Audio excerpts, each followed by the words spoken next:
السلام عليكم ورحمة الله وبركاته. الحمد لله رب العالمين والعاقبة للمتقين، والصلاة والسلام على أشرف الأنبياء والمرسلين نبينا محمد وعلى آله وصحبه أجمعين ومن تبعهم بإحسان إلى يوم الدين. أما بعد، فقال الله عز وجل: أعوذ بالله من الشيطان الرجيم. ومثل الذين كفروا كمثل الذي يدعق بما لا يسمع إلا دعاء ونداء صم بكم عمي فهم لا يعقلون. سورة البقرہ کی آیت نمبر 171 ابھی آپ کے سامنے تلاوت کی گئی ہے۔ اللہ تبارک و تعالیٰ فرماتا ہے: وَمَثَلُ الَّذِينَ كَفَرُوا كَمَثَلِ الَّذِي يَنْعِقُ،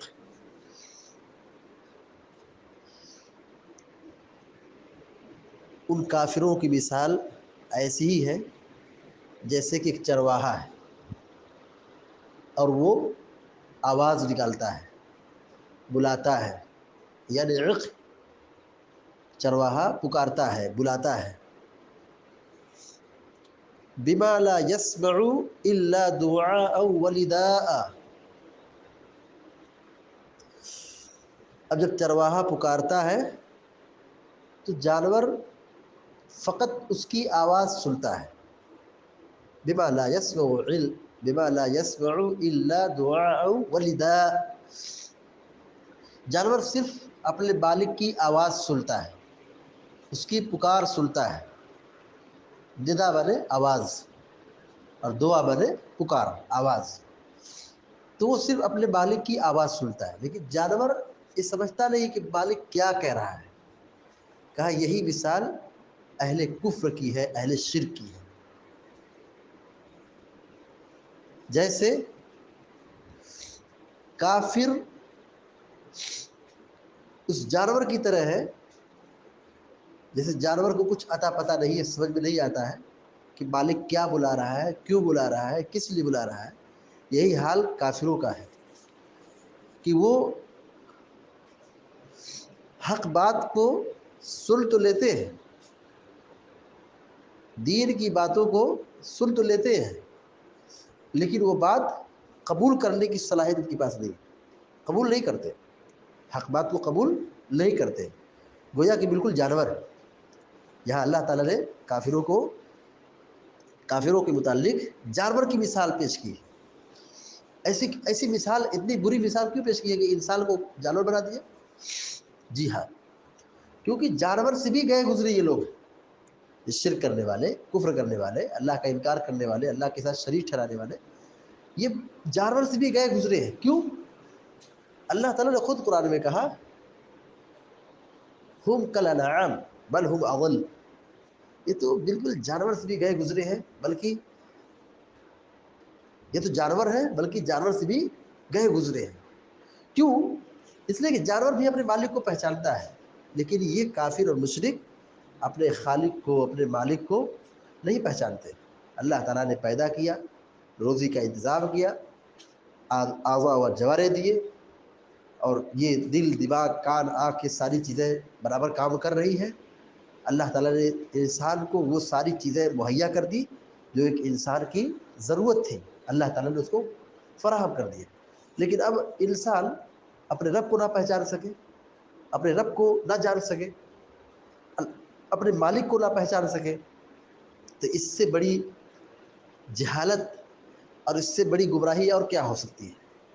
تو اللہ تعالیٰ نے یہاں پر مثال بیان کی ہے، کہا جو لوگ کفر کرنے والے ہیں، اللہ کا انکار کرنے والے ہیں، شرک کرنے والے ہیں، کہا ان کی مثال ایسی جیسے چرواہا پکارتا ہے، آواز دیتا ہے، لیکن جانوروں کو کچھ سمجھ میں نہیں آتا ہے، کہ جانور سمجھ نہیں پاتا کہ مالک نے کیا بلایا ہے، کیوں بلایا ہے، کس لیے بلایا ہے، اس کی پکار کا مقصد کیا ہے۔ اللہ تعالیٰ بیان کر رہا ہے ان کافروں اور مشرکوں کے متعلق: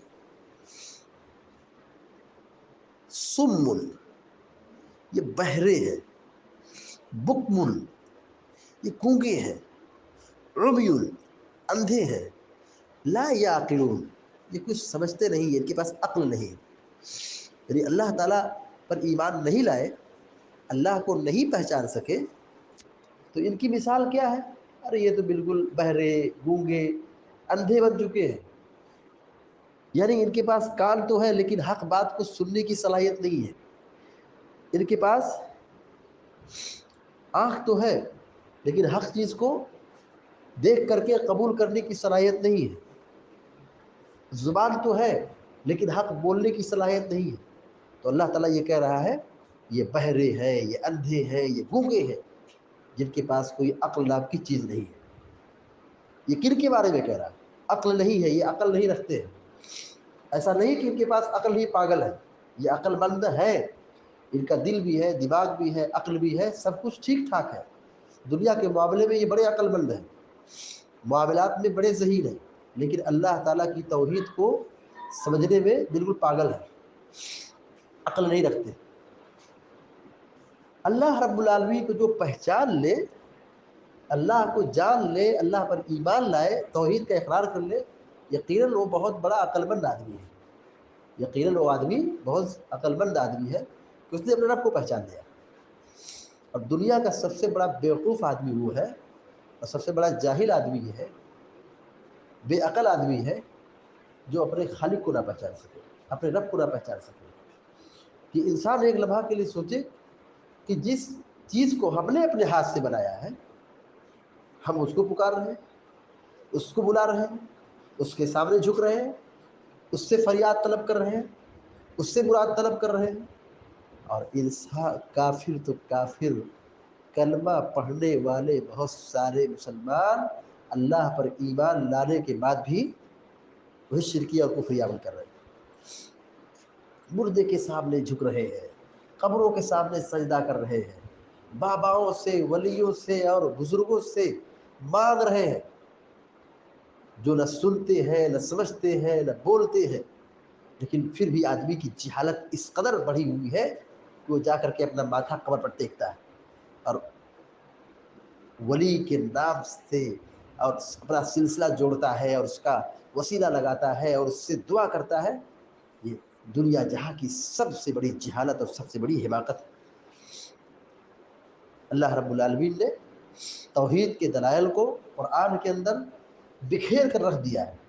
इंसान अपनी बॉडी पर, अपने जिस्म पर गौर करे तो समझ सकता है कि अल्लाह तबारक व तआला हमारा खालिक है, हमारा मालिक है, वो पैदा करने वाला है, तो इबादत के भी वही मुस्तहिक है।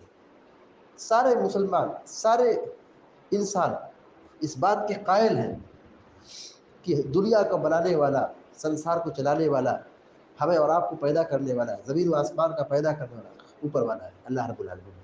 लेकिन उसके बावजूद ये इकरार करते हैं, रुबूबियत में, रुबूबियत पर ईमान रखते हैं, लेकिन इबादत में किसी और को शरीक ठहराते हैं। तो यही क्या है? बहुत बड़ा गुनाह है। जब अल्लाह हमारा खालिक है, वही हमारा मालिक है, उसी ने हमको पैदा किया है, तो इबादत भी उसी की होनी चाहिए। उसको छोड़कर किसी और के सामने अपनी पेशानी ना झुकाई जाए, उसके अलावा किसी का सजदा ना किया जाए, उसके अलावा किसी की इबादत ना की जाए। यही तौहीद है।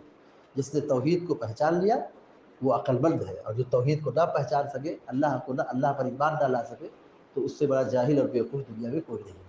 अल्लाह ताला से दुआ है कि अल्लाह ताला हम सबको नेक अमल की तौफ़ीक़ अता फ़रमाए। आमीन या रब्बल आलमीन। अक़ूलु क़ौली हाज़ा व अस्तग़फ़िरुल्लाह ली व लकुम व लिसाइरिल मुस्लिमीन फ़ास्तग़फ़िरूहु इन्नहुल गफ़ूरुर रहीम। व सल्लल्लाहु अला नबिय्यिना मुहम्मद व सल्लम तस्लीमन कसीरा। अस्सलामु अलैकुम व रहमतुल्लाहि व बरकातुहू।